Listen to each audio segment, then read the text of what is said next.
নমস্কার বন্ধুরা, আমার চ্যানেল স্টিচ অ্যান্ড কুক বসমতে আপনাদের সকলকে জানাই স্বাগত। চলে এসেছি আজকে নতুন একটা ভিডিও নিয়ে। আজকের ভিডিওতে আপনাদেরকে পোটলি বাটনের একটা সুন্দর ডিজাইন দেখিয়ে দেবো। এটা কিন্তু বোট নেকের উপরে আছে এবং ব্যাক নেকের ডিজাইন দেখতে পাচ্ছেন কত সুন্দর লাগছে। এটা কিন্তু দারুণ লাগে। তো আমি এটা ব্লাউজে বসিয়ে দেখার পর দেখিয়ে দিচ্ছি। দেখতে পাচ্ছেন, দেখুন এটা হচ্ছে ব্লাউজটা রেডি হবার পর। তো এই পোটলি বাটনের ডিজাইনটা কিন্তু খুবই দারুণ। যে কোনো একটা সিম্পল ব্লাউজকেও কিন্তু খুব সুন্দরভাবে ফুটিয়ে তোলে। তো আপনারা অবশ্যই এইভাবে তৈরি করবেন। এটা কিন্তু বোট নেকের উপরে আছে। তো যারা এখনও আমার চ্যানেলটিকে সাবস্ক্রাইব করেনি, আগে কিন্তু ঝটপট করে চ্যানেলটি সাবস্ক্রাইব করে নিন নতুন নতুন ভিডিও দেখার জন্য। আর অবশ্যই কিন্তু নোটিফিকেশন অন করে রাখতে একদমই ভুলবেন না। তাহলে যখনই আমি কোনো নতুন ভিডিও আপলোড করব সেটা কিন্তু তৎক্ষণাৎ আপনারা দেখতে পাবেন। তো এখান দেখুন প্রথমে পিঠটা আমি কাটিং করে রেখেছিলাম। আর এটা হচ্ছে লাইনিং কাপড় এবং মেন কাপড় একসঙ্গে আছে। তো পিঠটা জাস্ট কাটিং করার সময় আমি 1/2 ইঞ্চি করে বাড়িয়ে কাটিং করেছিলাম। এবার যেহেতু এটা বোট নেকের জন্য গলার চওড়াটা কিন্তু বেশি নিতে হয়, তার জন্য এখানে 3.5 আমি গলার চওড়া নিয়েছি বোট নেক বলে। আর এখানে কিন্তু বোট নেকের জন্য কিন্তু গলার লম্বাটা কিন্তু একদমই ছোট একটা গলা হবে। তো এখানে 2.5 ইঞ্চির গলা হবে, তার সঙ্গে 1/2 ইঞ্চি এক্সট্রা নিয়ে টোটাল 3 ইঞ্চিতে দাগ দিয়েছি। তো 3 ইঞ্চির লম্বা এবং 3.5 ইঞ্চির চওড়াতে দাগ দিয়ে এটাকে একটা রাউন্ড শেপ করে নেব। এবার এখানটা আমি কেটে নেব। কেটে নিলে আমাদের গলাটা পুরো কাটিং হয়ে যাবে। এবার এটাকে সেলাই করব। তার জন্য কি করতে হবে দেখুন, ব্লাউজের যে কাপড়টা সেটা কিন্তু সোজা দিকে আছে, তারপরে লাইনিং কাপড়টা রেখে এরকম করে 2 সুত করে গ্যাপিং দিয়ে সেলাই করে নেব। আর এভাবে করলে কি হয়, আপনাদেরকে কিন্তু আলাদা করে আর কোনো ধরনের গলাপট্টি কিন্তু বসানোর দরকার হবে না। তো লাইনিং কাপড়ও কিন্তু জয়েন্ট হয়ে যাবে এবং আমাদের গলাটাও কিন্তু রেডি হয়ে যাবে। তো এখানে দেখুন 2 সুত করে গ্যাপিং দিয়ে পুরোটা সেলাই করে নিয়েছি। তো সেলাই করে নেবার পর এখানে ছোটো ছোটো করে কেটে নিতে হবে। আর এমনভাবে কাটবেন যেন সেলাইটা না কেটে যায়। তো তারপরে কি করতে হবে, এরকম উল্টে নেব। উল্টে নিয়ে এই লাইনিং কাপড়ের ওপর থেকে একটা আমাদের চাপ সেলাই করে নিতে হবে। তো দেখুন এখানে চাপ সেলাইটা করে নিয়েছি। এবার পুরো কাপড়টাকে ধরবো। ধরলে এরকম তুললেই দেখবেন লাইনিং কাপড়টা পেছন দিকে চলে যাচ্ছে এবং ওপরে মেন কাপড়টা রয়ে যাচ্ছে। তো এর উপর গলার উপরে আবার একটা আমাদের চাপ সেলাই করে নিতে হবে। দেখুন এখানে ফিনিশিংয়ের সঙ্গে চাপ সেলাই করে নিয়েছি। এবার মিডিল টু মিডিল বরাবর ধরবো। ঠিক আছে, ধরে এখানে আমি কেটে নিতে হবে। প্রথমে ভালোভাবে ভাঁজ করে নিয়েছি, আরমোলের সঙ্গে আরমোল কিন্তু মিলিয়ে নিতে হবে এবং গলার সঙ্গে গলা মিলিয়ে এখান থেকে মিডিল থেকে পুরো পিঠটাকে এখানে আলাদা করে নেব। তো যারা এখনও আমার চ্যানেলটিকে সাবস্ক্রাইব করেনি, আগে কিন্তু ঝটপট করে চ্যানেলটি কিন্তু সাবস্ক্রাইব করে নিন নতুন নতুন ভিডিও দেখার জন্য। আর ভিডিও ভালো লাগলে অবশ্যই লাইক দিন। ঠিক আছে, এবং আপনাদের যদি কোনো প্রশ্ন থেকে থাকে অবশ্যই কিন্তু আমাকে কমেন্ট করবেন। তো এখানে দেখতে পাচ্ছেন পুরো পিঠটা কিন্তু আমি কেটে আলাদা করে নিয়েছি।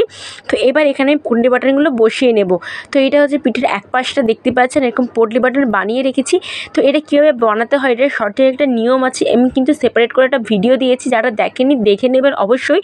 আমি কিন্তু ডেসক্রিপশানে লিঙ্কটা দিয়ে দেবো। ভিডিওটা কিন্তু খুবই গুরুত্বপূর্ণ একটা ভিডিও। তো অবশ্যই কিন্তু আপনারা একবার দেখবেন। তো এখানে পোটলি বাটন আমি সমস্ত বানিয়ে রেখেছি। এবার দেখুন এরকম গলার দিক থেকে 1/2 ইঞ্চি করে গ্যাপিং দিয়ে সমস্ত দাগগুলো দিয়ে দেবো, কারণ আমাদের এই দাগে দাগেই কিন্তু পোটলি বাটনগুলো বসাতে হবে। তো এখানে দেখুন সমস্ত আমি দাগ দিয়ে দিয়েছি। এবার পোটলি বাটনগুলো নেব, নিয়ে এরকম একটার উপর একটা রাখবো। দাগের উপর রেখে এখানে কিন্তু সেলাই কিন্তু করে নিতে হবে। আর যেন সেলাইটা পোটলি বাটনের ওপর দিয়ে যায় এটা কিন্তু খেয়াল রাখবেন। তো আমি যেভাবে পোটলি বাটনগুলো বানিয়েছিলাম ভিডিওতে দেখিয়েছি, আমি সেই ভিডিওটা অবশ্যই একবার দেখে নেবেন। তাতে কিন্তু আপনাদের সেলাই করার সময় একদমই অসুবিধা হবে না। একদম সব পোটলি বাটনগুলো মাপে কিন্তু হবে। তো এখানে দেখুন আমি দাগে রাখছি, রেখে কিন্তু এর ওপর থেকে একদম সেলাই করে নিচ্ছি 1/2 ইঞ্চি গ্যাপিং দিয়ে। তো এখানে কিন্তু একটু খেয়াল রাখতে হবে যেন পুরো সেলাইটা যেন এই পোটলি বাটনের ওপর দিয়ে যায়। আর এই ডিজাইনটা কিন্তু খুবই সুন্দর লাগে, আপনারা অবশ্যই একবার তৈরি করবেন। তো এখানে দেখুন পুরোটা আমার সেলাই হয়ে গেছে। এবার এর মাপেই আমি এখানে একটা কাপড় কেটে নিয়েছি, পট্টির কাপড়। তো এটাকে দেখুন দুপাট করে নেব। দুপাট করে নিয়ে এই পিঠটাকে পুরো এই পিঠটাকে এরকমভাবে উল্টে নেব। উল্টে নিয়ে মাথার দিকে পট্টির কাপড়টা একটু বাড়িয়ে রেখে যেই সেলাইটা এক্ষুনি করেছি ওই সেলাইয়ের ওপর থেকে পুরো সেলাইটা করে নিতে হবে। আর নিচে কিন্তু যে পট্টির যে কাপড়টা, পট্টির কাপড়টা কিন্তু রেখেছি দুপাট করে। দেখতে পাচ্ছেন, এই দেখুন এরকমভাবে দুপাট করে রেখেছি। রেখে তার ওপর থেকে পুরো যে পিঠের যে কাপড়টা সেটা কিন্তু সেলাই করে নিচ্ছে। আর যেই সেলাইটা গেছে পোটলি বাটনের ওপর দিয়ে ঠিক তার ওপর থেকে একদম আমি সেলাইটা কিন্তু পুরো করে নিচ্ছি। তো এখানে দেখুন সেলাইটা হয়ে গেছে। এবার উল্টে নিয়ে এর উপর থেকে আবার একটা আমাদের চাপ সেলাই করে নিতে হবে। তো এখানে দেখুন চাপ সেলাইটা হয়ে গেছে। এবার জাস্ট পুরো কাপড়টাকে উল্টে দেবো। উল্টে নিয়ে এর ওপর থেকে আবার একটা আমাদের সেলাই কিন্তু করে নিতে হবে। তো দেখতে পাচ্ছেন এরকমভাবে কিন্তু সেলাইটা আমি এখানে করে নেব। তো এভাবে করলে কী হয়, আপনাদের ফিনিশিং কিন্তু খুবই ভালো আসবে। আর অবশ্যই এভাবে একবার তৈরি করে দেখবেন, দারুণ লাগে।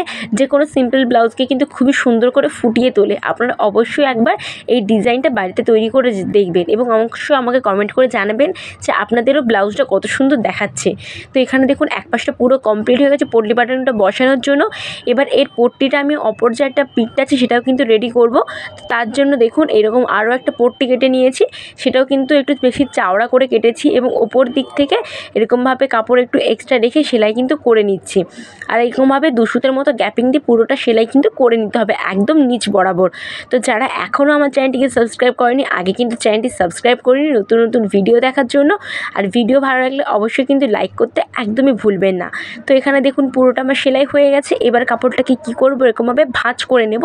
ভাঁজ করে যেই সেলাইটা এক্ষুনি করেছি তার উপর থেকে আরও একটা কিন্তু আমাদের সেলাই কিন্তু করে নিতে হবে। তো এটা কিন্তু পুরোটা কিন্তু আমি মুড়িয়ে নিইনি, একটুখানি কাপড় কিন্তু বাইরের দিকে বেরানো আছে। তো তারপরে দেখুন হয়ে যাবার পর এই যে এটা পটলি বাটন বসিয়েছিলাম সেই পিঠটাকে এর উপরে রাখবো, রেখে এখানে জয়েন করে নিতে হবে। তো ওপর দিক থেকে খুব ভালো করে সমান করে নেব, সমান করে নিয়ে এখানে কিন্তু পুরোটা সেলাই আমি করে নিচ্ছি। তো এখানে কিন্তু ভালো করে আপনাদেরকে দুটো সেলাই করে নিতে হবে। তো একটা সেলাই সাইড থেকে, তারপরে দেখুন আবার আমি এখানে ঘুরিয়ে নিয়েছি, ঘুরিয়ে নিয়ে ব্লাউজটাকে আবার এর উপর থেকে আবার একটা সেলাই কিন্তু করে নিচ্ছি। তো দেখতেই পাচ্ছেন ঠিক এমনটা দেখাচ্ছে। তো এই সেলাইটা হয়ে যাবার পর তারপরে কিন্তু এখানে আপনারা টেকিং দিয়ে দেবেন, তাহলে কিন্তু পুরো পিঠটা রেডি হয়ে যাবে। তো দেখুন কত সুন্দর এখানে দেখাচ্ছে ডিজাইনটা হয়ে যাবার পর। তো এখানে আমি পুরো ব্লাউজটা আপনাদেরকে খুলে দেখিয়ে দিচ্ছি। তো দেখুন এটা হচ্ছে ব্লাউজটা রেডি হওয়ার পর কত সুন্দর দেখাচ্ছে, দেখতেই পাচ্ছেন। তো আশা করছি পুরো ভিডিওটা আপনাদের ভালো লেগেছে। ভালো লাগলে অবশ্যই কিন্তু চ্যানেলটিকে এক্ষুনি সাবস্ক্রাইব করে রাখুন আর একদমই লাইক দিতে কিন্তু ভুলবেন না নতুন নতুন ভিডিও দেখার জন্য।